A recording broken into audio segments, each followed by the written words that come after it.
Hey everyone, Nick Engvall here. Before we get into today's episode, I want to tell you about some of the people that make the sneaker history community and this podcast possible. It's more important than ever to think about who you give your money to when you're buying clothing to go with your kicks. Our friends at Guilty Goods started their brand with a goal of giving back, especially to the communities that make sneaker culture possible. With every purchase from Guilty Goods, at least 10% of the proceeds are donated to organizations like Big Brothers and Big Sisters, the Susan G. Komen Foundation, the Movement for Black Lives, and many more. You can save 30% on your order by using the code HISTORY at guiltygoods.us. Again, that's history at guiltygoods.us for 30% off, and you can feel good about your purchase knowing you're supporting a meaningful cause. Sneakers are all about presentation, and if you're like me, displaying your kicks at home or in the office is just as important as when they're on your feet. Sneaker Throne makes sneaker display cases featuring customizable LED lights, drop-side cases to showcase the entire side of the shoe, not just the heel or the toe, the whole shoe. They've also got display cases for trading card collectors and hat collectors. To me, it's the perfect way to display your collection. You can save at least 10% on your Sneaker Throne order by using the code HISTORY at sneakerthrone.com. That's history at sneakerthrone.com. If you're a Patreon supporter or a member of our Discord community, you already know about Kicks with V hot sauce and his small batch, locally sourced hot sauce. V has been one of the biggest supporters of sneaker history and the podcast since the early days. He's currently the defending champion in our community trivia nights competition. Kicks with V hot sauce has been a huge hit with the community. You can save 10% on your order by using the code SneakerHistory10 at kickswithvhots.com. That's SneakerHistory10 at kickswithvhots.com. Now, you're probably here because you like sneakers, and if you join the Discord, you know our community is about so much more than that. Whether it's the marathon-like community calls, trivia night debates, the in-person meetups, or just sharing our favorite experiences, we found that although we have such different backgrounds, we all have some unexpected shared passions. Not only does the entire community look out for each other when it comes to releases, we're like a support group for life in general. You can join the Discord community for free by heading to the show notes of this episode. After you're done listening to this episode, tell someone you like their kicks today. You never know how far a simple compliment can take you, and we all know how good it feels to have someone show their appreciation. Now let's get into today's episode. Jordan trying to shake off Starks. Oh, what a LeBron James with no regard for human life. Final seconds. Bryant for the win. Iverson against Gill, the crowd on its feet. Allen for the win. Welcome to the Sneaker History Podcast. What's up, everybody? Welcome to a very quick technology-based episode of the Sneaker History Podcast. We're talking new shoes and tech with my guy Rohit here. How you doing, Mr. Rohit? I'm doing good, Mr. Robbie. I'm here to play the layman as you explain the wonderful machinations of these shoes and how they're going to change my life once I put them on. If you're the layman for being so fantastic, this episode's just full of awesomeness then, because there's very little things lame about the shoes and you, my friend. We're talking these two kicks, both underneath the Nike umbrella, nothing too crazy. One of them we've seen a lot of. The second one we're just getting news of. So let's go ahead and start off with, I think, the newer and more elusive one. Converse is dropping on the 13th a new All-Star BB, which is off their All-Star BB platform. They've had an evolution. They've had highs. They've had lows. All different takes on the BB basketball All-Star modernization. But today we have the prototype CX, which features Converse's CX foam as cushioning. CX foam can be found in things like the new Chuck 70, that little Crater Mock looking shoe, their running type models. The CX is the new wave for Converse. And today we have a model that is made for everybody, something very much found in modern NBA. What is that thing, Rohit? What's that thing we find everywhere? The fact that it's positionless. I mean, I think one of the most popular quotes I've attributed to this modern era of basketball is something that Jalen Rose once said in a podcast, which was positions were created to help novices identify aspects of the game. And I do think we're kind of blending into the chocolate and the peanut butter side of things where the positions are blurring. You've got 7-footers that can shoot threes. You've got point guards that have back-to-basket game. And we're truly living in a basketball nirvana. So this shoe looks to capitalize on that. It really does. I mean, when you think about the main players who wear these kind of things, obviously the first person is the champion, Mr. Draymond Green, who truly doesn't have on offense or defense a position you could easily tie him to for a casual viewer to say, oh, that's what Draymond does. And I think this model, from a looks and tech standpoint, very much give off that same vibe. This is not a shoe that is going to be like all of the others. And I think that's a very good thing, especially when you take into account the athletes wearing it. What do you think is going to be this kind of look for Shai Gilgeous-Alexander this year? He's going to be another big mover of the shoe. You think we're going to see a lot of him? He's going to have a good year? I think that Oklahoma City team was destined to be everyone's league pass team of choice whenever they needed a pick-me-up, because the scintillating young basketball talent that they've accumulated this year, especially with Chet Holmgren on the squad, would have been something that would have gotten a lot of eyes on every member of that roster, including Shai. Now, unfortunately, Holmgren went down with the injury, but I still think this is going to be that breakout year from Shai Gilgeous-Alexander, where we kind of start mentioning him in that breath of, okay, he's next up. And this shoe seems to be, the best way I would describe it is, remember when we were little and there was a book series called Animorphs, and the highlight of those books were the cover where the teenagers would turn into the animals, and you would get probably 5 pictures in between the kid and the actual animal. This shoe looks like it's right in the middle, where it doesn't decide if it wants to elongate and be a big man shoe, or it wants to maintain its low-cut demeanor as a point guard shoe. So I think this is going to be really good. And if for no other reason, this is going to give me another incentive to watch the Oklahoma City Thunder this year, because I want to see how this shoe performs, because I think this could be one of those moments in time where we realize, hey, this shoe is going to be influential, whether it's a great shoe or whether it's a not shoe, because sometimes we forget about that, because brands take big swings like this, and if they miss, we don't want to talk about them again because they're so historically bad. But I have a good vibe about this shoe. I very much so have a good vibe about it too. I mean, it really can be for anybody. I think about Natasha Cloud, Washington Mystics WNBA player, and they looks like they got bounced in the first round of the playoffs. But she's another positionless 6 foot, big woman, technically, quote unquote, in the WNBA at that height.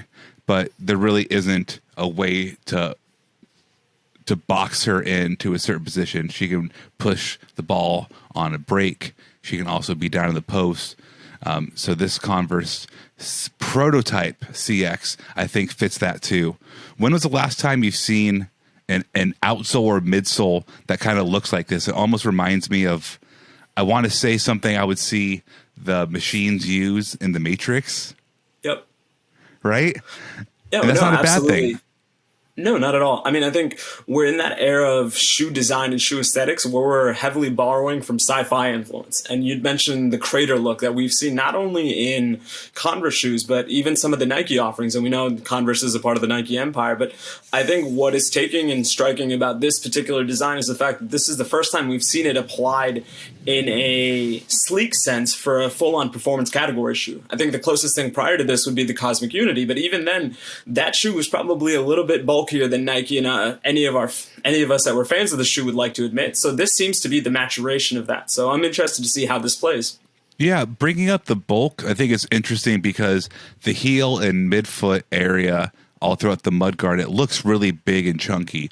But at the end of the day, it is a low-sitting 3/4 shoe. This isn't a high top at all. This isn't like your 90s Converse. But it also has the chunkiness of a 90s Converse shoe. So it's there and it's not, if a shoe can be like that. I don't know. Yeah, Rocky, I don't know why I called you You can call me Rocky. Maybe. Yeah, I took one too many shots to the head like Rocky Balboa. Robbie, what I was going to say is, can you think of a big man that has worn low-cut shoes? Because this is an anomaly to me. Now, granted, I lean on you because you are part of my secret history guru force. So maybe you could say, well, actually, Ro, such and such player, and this year actually had a low-cut shoe, even though he was a traditional center. And maybe our audience can do that, because I think that will be the true indicator of how positionless the shoe is we see the likes. Mm-hmm. No, here's the thing. I can't answer that. I can't think of anybody. And the person I can think of is Anthony Davis wearing Kobe's, and he habitually has problems. But that's not the shoe issue. That's him being growing too fast as a junior in high school and having probably not the strongest, extremities, around his ankles. But you're right. There really isn't a big person. But this shoe, like if James Wiseman wanted to be on the Draymond train, be like his vet, I think a young athletic 7-footer, could very easily rock these shoes. But like Nikolai Jokic, he has really cool Air Max PEs, but he's not rocking a shoe like this.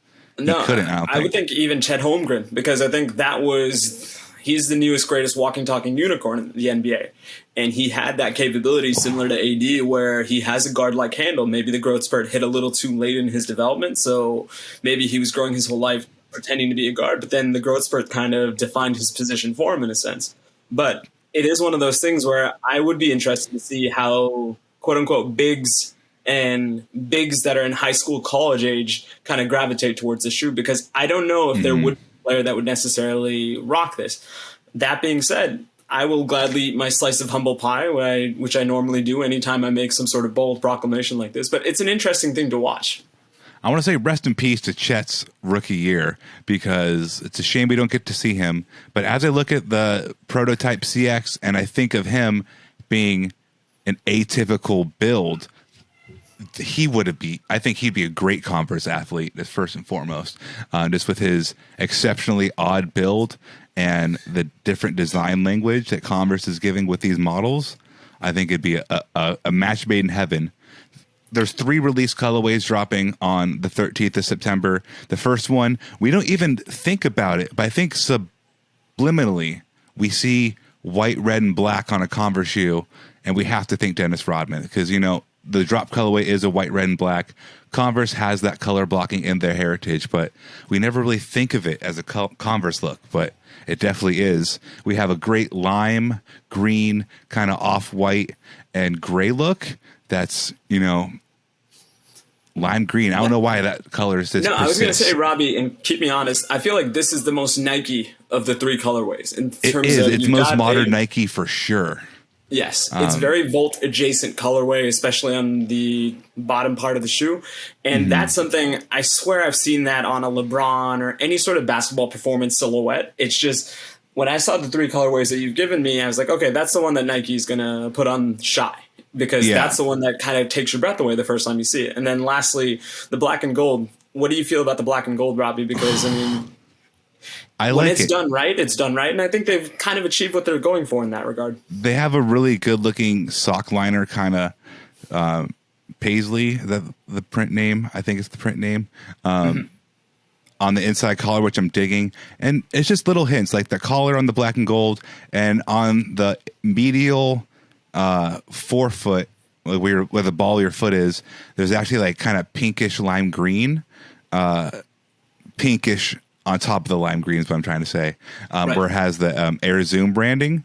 And I think that's just a really poppy, as you were saying, kind of like young SGA vibe. What's really interesting, and from a performance standpoint, the traction on these shoes look absolutely insane. I'm very curious to see how it looks. There's a very skinny 4-foot bridge that allows for good flexibility and for the takeoff. But the traction pattern itself is something I haven't really seen before. It reminds me almost of like a Curry, like the early Curry Under Armour, like the Curry Under Armour. I think the Curry 1 kind of has a print that looks like that. And that's a good thing, that she performs like a monster. So I'm sure the CX prototype's going to do the same thing. Again, listeners, you got a beautiful CX foam. Think of it as Converse's proxy to like React foam, but just a little bit more springy. It's not as soft as React. You have Zoom Air in the 4-foot. You have some nice looking panels. It's just going to be an overall great looking shoe. Make sure you're keeping your eyes out for that on the 13th. There's a couple people like Roberto in our Discord who love to wear and try different basketball shoes. So I think these are going to be a great choice for him. And just keeping in mind the positionless nature of these, we got to go ahead and use that to pivot to, I think, the person who really helped push the positionless basketball agenda, but we really don't give him credit for it. I'm saying that slowly to think about how to phrase it, but we don't think about LeBron that much like Robbie, that. If you don't mind me stepping in, I'll say Go ahead, please. This man, to me, is probably the best point guard of his era. The issue is he's trapped in a power forward's body, and that's LeBron James. Well, he's a power father too. As are you. We two are both power fathers.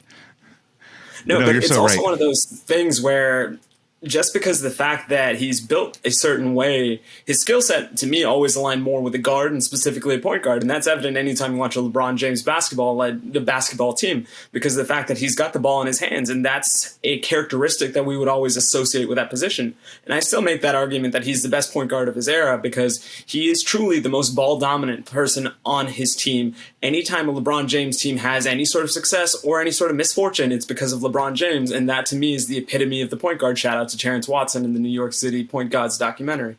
No, 100%. And what's interesting to your point, just to kind of strengthen that even further, he is a power forward just with the point guard mindset.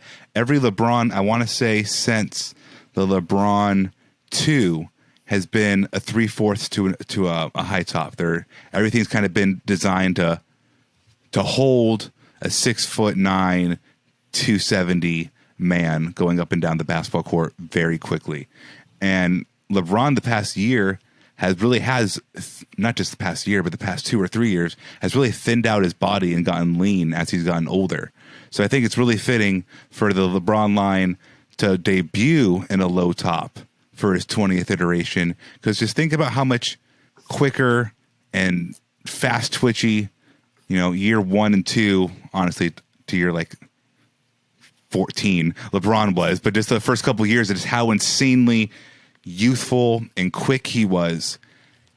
He's definitely not as fast as he was at 18, but LeBron at 39, 38 now, we're in the LeBron 20, is going to give him the most ability to be that kind of speedy player. Like, let's be honest, the 17, 18, 19 are all husky boys. They are very big, bulky, still light and agile, but they're cumbersome shoes. And I think Nike just went, we're flipping this and we're going fast. No, absolutely. The analogy I recently used to describe it is think of the 17, 18, 19 as the offensive line and the 20 as a running back. So your offensive line is going to create holes for your running back to run through.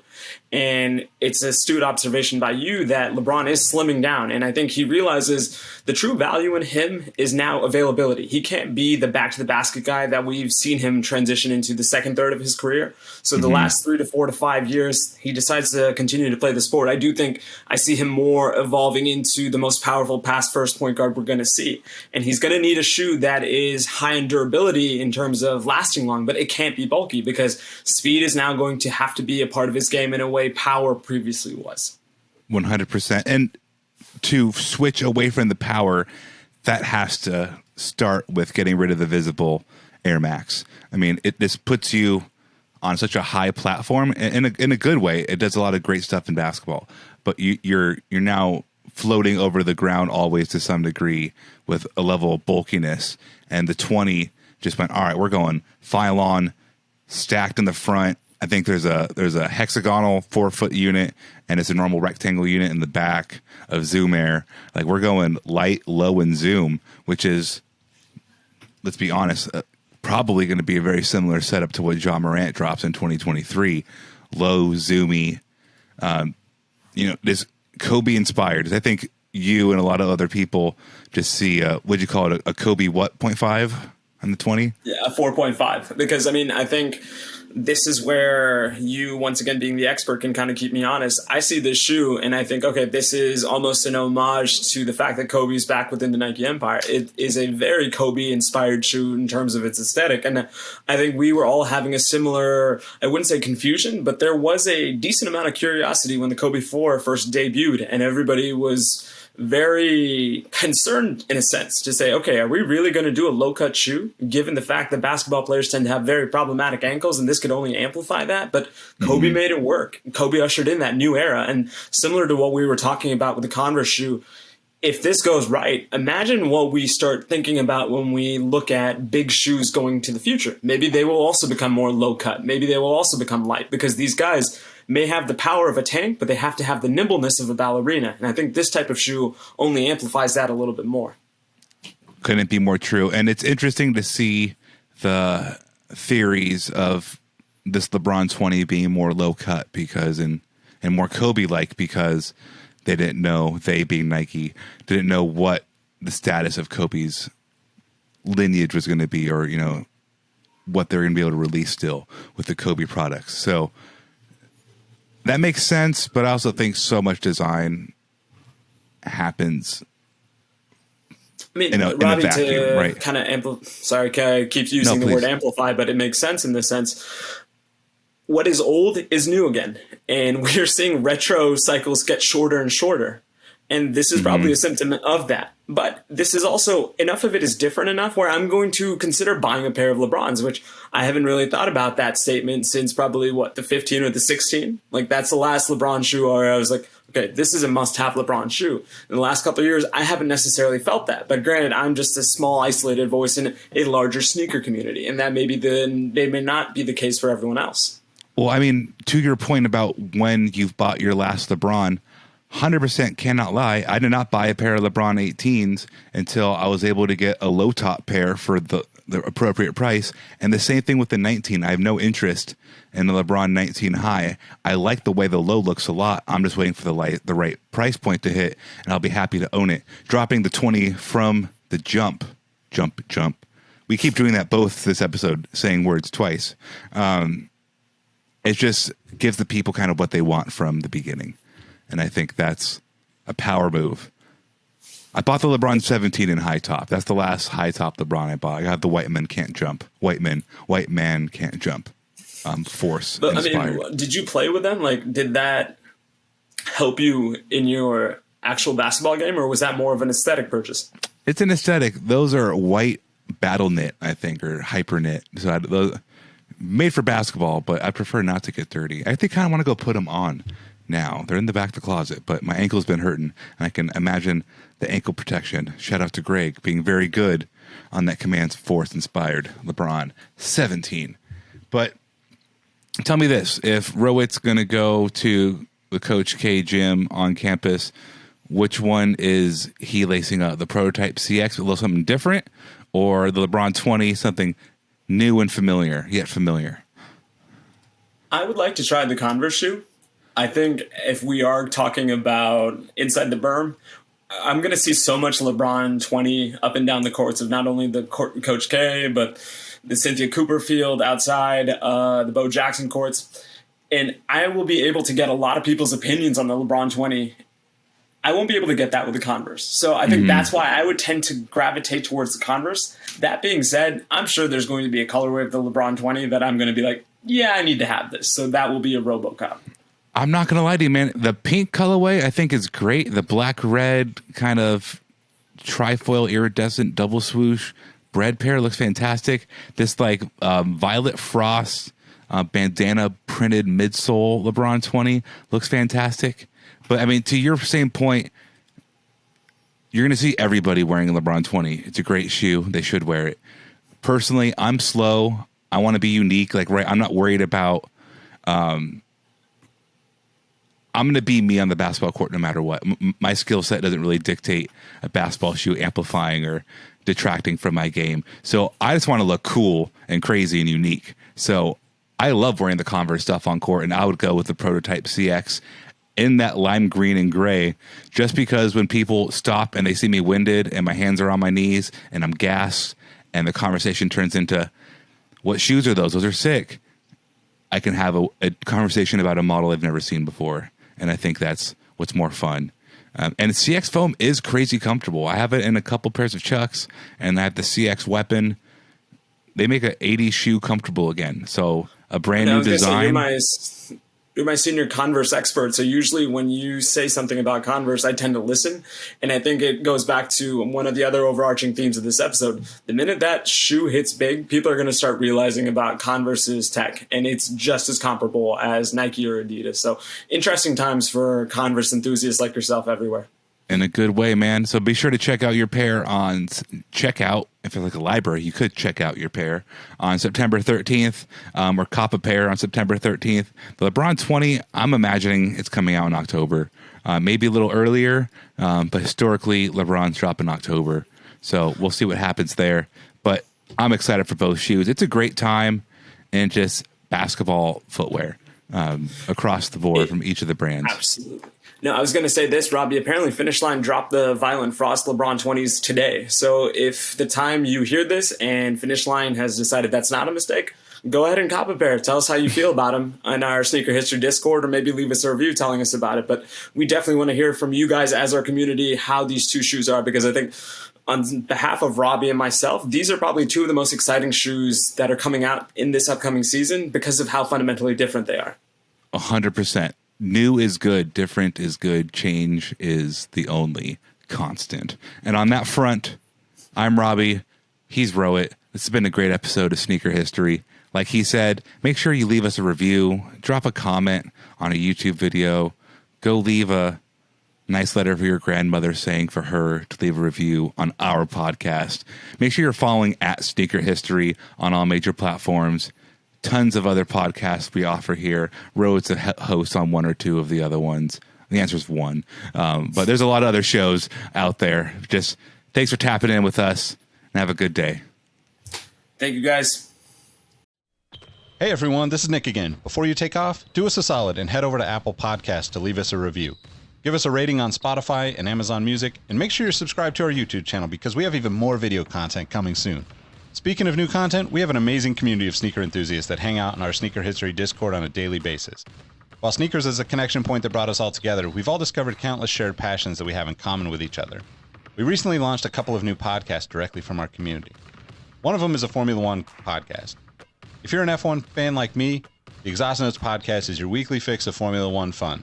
It's hosted by myself, Rohit Malhotra, and Todd Yates. New episodes drop every Tuesday.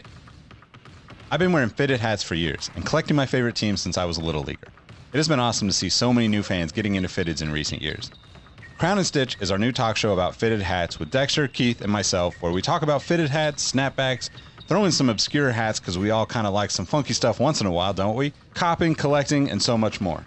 New episodes drop every Wednesday. Hit the links in the show notes for this episode to give our new shows a listen, and be on the lookout for more new podcasts dropping soon. Last but not least, tell someone you like their kicks today.